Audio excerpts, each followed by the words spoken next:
The power of legacy. As the world lost the most iconic and memorable monarch in the 21st century, the Queen Elizabeth II, I couldn't think about a better way to celebrate her life than talking about legacy, as Queen Elizabeth II definitely created a huge legacy behind. Good morning, good afternoon, good evening, wherever you are around this beautiful, beautiful world.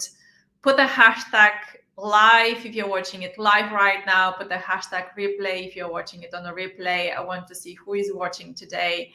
And I want you to type also what kind of legacy and how you're going to remember Queen Elizabeth II. For me, what I will always remember about is amazing lady and monarch and a queen, and I'm so happy that I lived during her time, and it's absolutely proud to be in the UK and basically live when she was alive.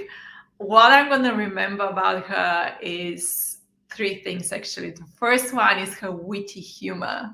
It was absolutely cracking jokes every time she was meeting someone, regardless how serious meetings were or just like relaxing walks with David Attenborough in her garden. She was always putting these jokes, which was absolutely amazing. And that is like, think about it, it's like, do you know any other monarchs right now, or papers left from other monarchs before, that they were really having a great sense of humor and always putting it like she was joking even with her own guards.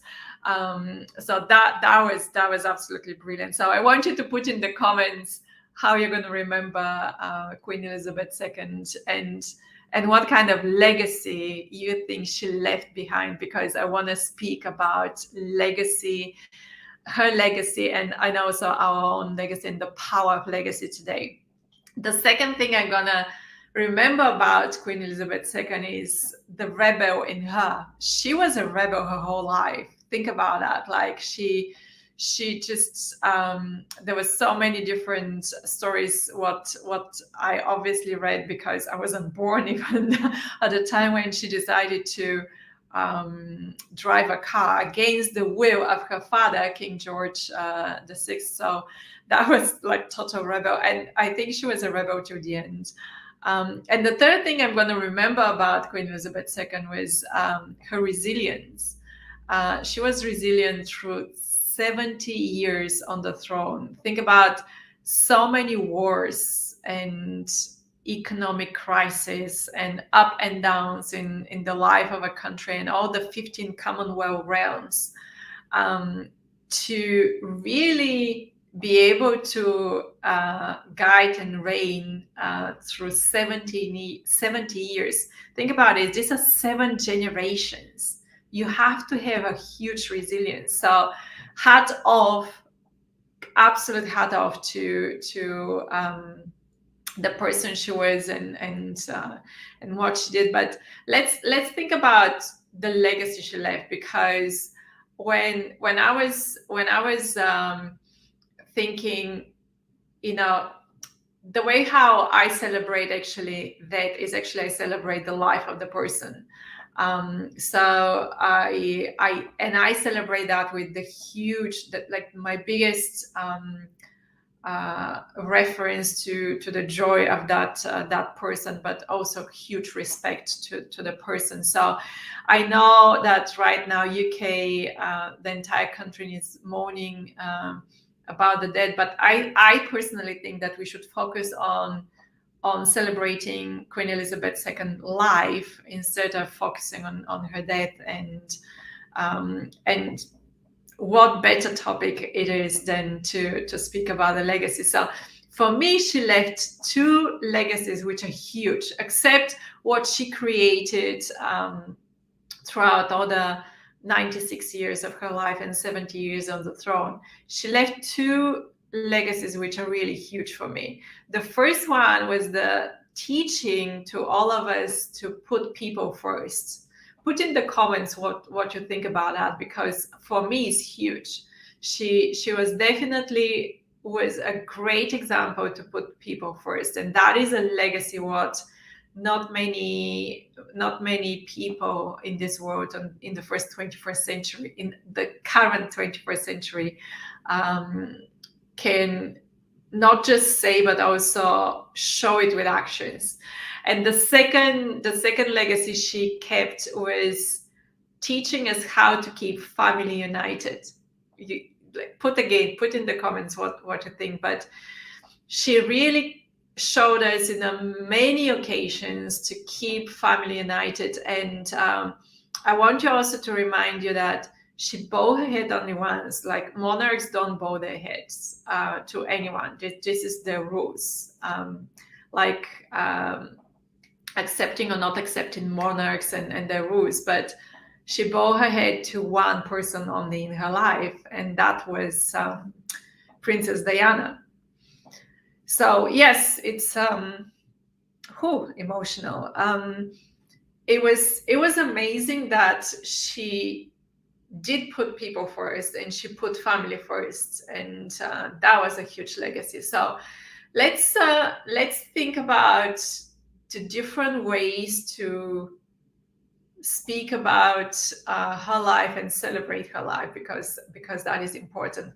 And talking about legacy, I want you to think about how we create legacy, but also what legacy means in our 21st century. In the last century, or even up to 10-15 years ago, legacy meant basically leaving money behind to charities, to different causes, to families, to any of those, and also leaving properties. So like every time when someone was saying the word legacy, basically people thought like, oh my God, I'm gonna die soon, and at some point I need to, put all my stuff, all my life in order. Basically meant to decide what to do with all your possessions, right? Where right now, 2022, when we say legacy, that is not about possessions anymore, not just possessions, not just like material. You might think about legacy as doing a TED and TEDx talk, which I talk all the time, how to do a TED and TEDx talk. You might think about legacy like leaving a legacy behind by writing a book or writing several books, like a sequence of different books, and putting everything what you learn in this life as a legacy in the form of a book.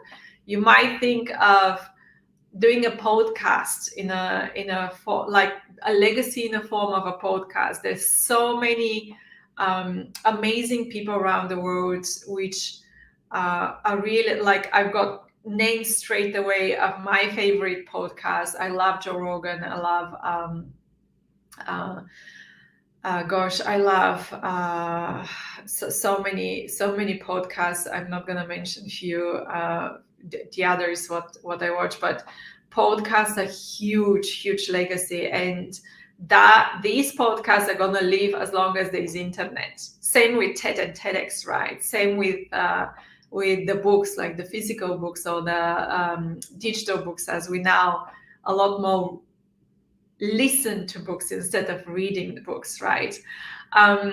Put in the comment below, how would you leave a legacy, in what kind of a form, because I'm giving you different forms. You might also think like, think about your legacy and create your own YouTube channel and put different videos on your YouTube channel, because think about that. Like that will be a legacy which is going to live as long as internet exists. Or create a charity. And like my amazing friend, Jackie Campbell, kudos to you, Jackie. She created a charity after her brother who died from suicide, and she created the Julian Campbell Foundation, teaching teenagers and focusing on stamping out suicide from schools. she created a huge legacy behind her, like huge. Or Andy Harrington, one of my mentors, he created the Professional Speakers Academy.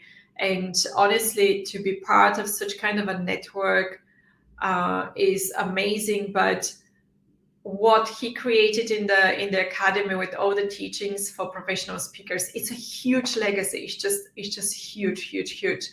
So creating different charities and different organizations is yet another form of creating a legacy.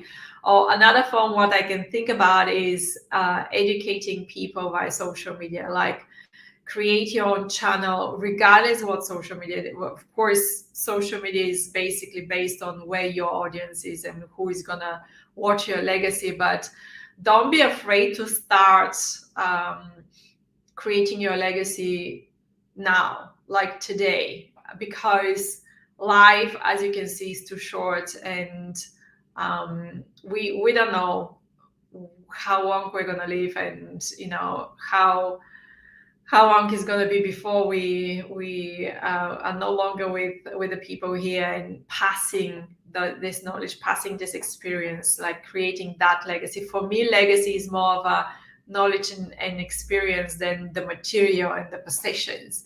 I want you to put in the comments, like, what exactly is legacy for you? Is it more of material and possessions, or it's more of like the not material, the emotional, the knowledge, those experiences, what we've got.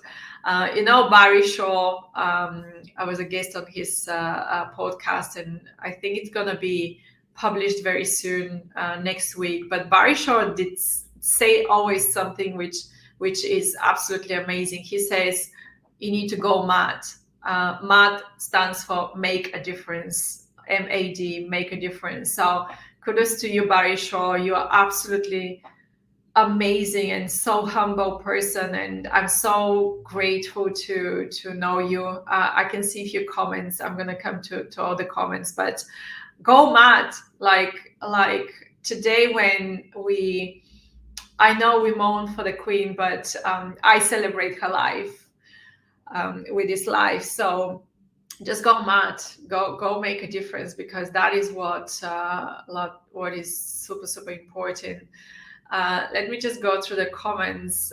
Gary saying, good morning from Canada. The Queen did show up. She showed up. She stood up every time. And she spoke up, I have to say. So it's totally following your rules, Gary, with the 3 S's. And absolutely showed up. And you're saying, yes, YouTube.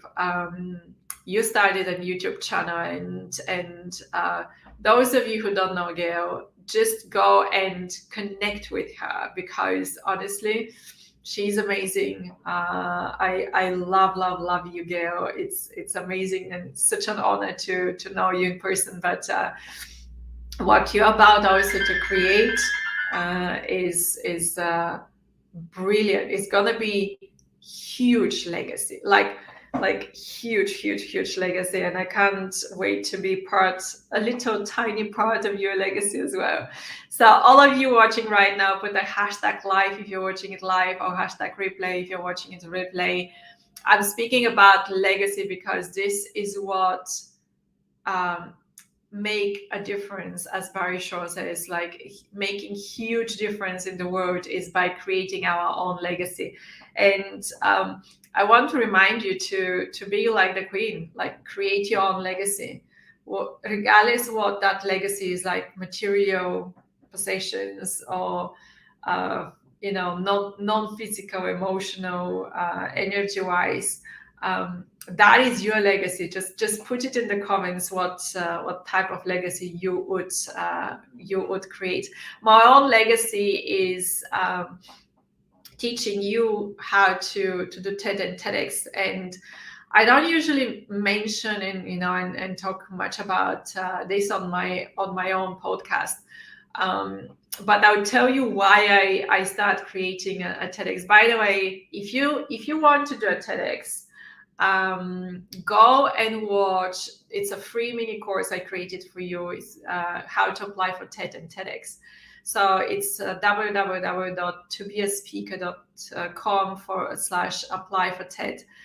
Go and watch it. It's a very short, totally free mini course, and I created it because majority of the people are struggling to understand how to apply for TED and TEDx. That's why I created that video for you. But my own legacy is not just creating those free videos for you. I start helping people to become TEDx speakers because it was my own way to help other people to create a legacy.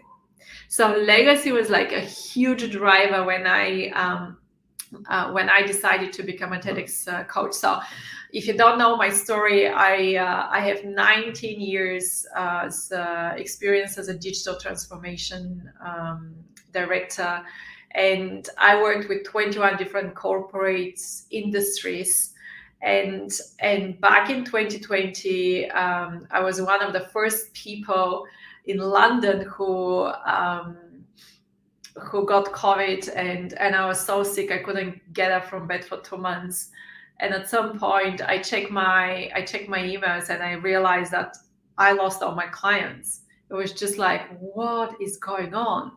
And I had the choice to, be sad and be mad and be upset that what's going on in the world, or just take it as a blank canvas and think like, okay, what do I want to do next? Maybe it was a time, and it was at the time to completely change my direction. And I took time. I didn't know how long it's going to take me to recover my lungs from COVID. It was really, really bad. So I had to really step back, take time to recover physically, and then take time to decide what is next. And I just had to push myself. I'm going to be totally honest with you. I had to push myself to see it as a blank canvas and write on that blank canvas what are my skills, what I love doing, and what I want in the future to keep doing. Because it's one thing to love doing something, it's completely different to keep doing this as a profession, right? And digital, like all my digital knowledge for 19 years was like huge part on that blank canvas. My professional public skills was like huge part of on that canvas. Social media skills, as I was already an influencer, and I hate that word, but that's what people were basically calling me on LinkedIn and on Facebook, and I was already that social media person. But then my whole entire self was thinking, you know what, Biljana, it's time to create a legacy. What is my legacy? What do I want to leave behind? And I wanted to impact millions. And my way to impact millions were basically, if I start helping people to do their TEDx talk, and TEDx talks means those people to spread the word about their wisdom. That means that I'm going to help obviously limited amount of people, because I've got limited amount of hours per day to coach people. But those people, those limited amount of people, are going to basically impact the life of millions of people. That was my way to create a snowball effect legacy. If I help as legacy and teach people how to do TEDx talk, then they're going to do their TEDx talk and they're going to completely change the world through their topics. And I'm so excited. Like today, like, when did I start? Like, I started January 2021. Again, I took my time. Like, I took like nearly 1 year, less than 1 year. But what happened was that, a year and a half later, a year and 9 months later, I've got more than 40 people I helped, and all of them are in the top 25% of most watched TEDx speakers. And I'm so proud of this. It fills me with pride, and because it's my legacy, right? And also what I love about them, like I've got 8 people who were in the top 10 most watched TEDx speakers in the different months throughout 2021 and 2022.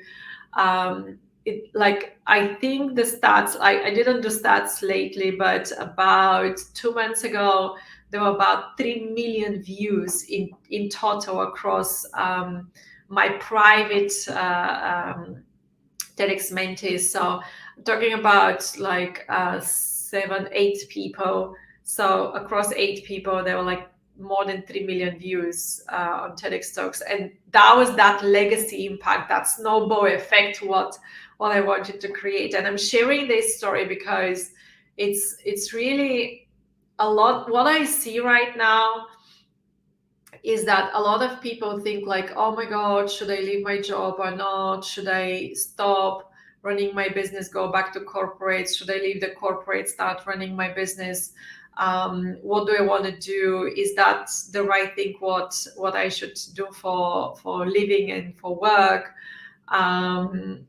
Should I start a family, not starting a family, and all that? So thinking about all that, it's actually, I want you to ask yourself the question, what kind of legacy I want to create? Like, how do you want people to remember you? We're going to remember Queen Elizabeth II as one of, like, for me, like the greatest monarch in 2020, in the 21st century and the 20th century. But for us, what exactly is her legacy? What exactly is the legacy, what we want? Because the moment you decide what is your legacy, honestly, your life is going to turn into a very, very powerful life. And that is what I'm wishing you from the bottom of my heart, to create that powerful legacy, and then fulfilled life. Tongue twister. Okay, that is what I wanted to share today, that the power of a legacy, what we create, is so important for our life, and really feeling fulfilled. Again, it's quite difficult time right now in the UK, and with such a loss what we have, but let's celebrate life, and let's celebrate the legacy what Queen Elizabeth II left behind. I love you a lot. I'm wishing you so much love and energy, and I'm sending you love and energy wherever you are around this beautiful world. I'm gonna see you next Friday. I'm traveling on Wednesday to London. And yes, I'm gonna see you around London, so that's gonna be amazing.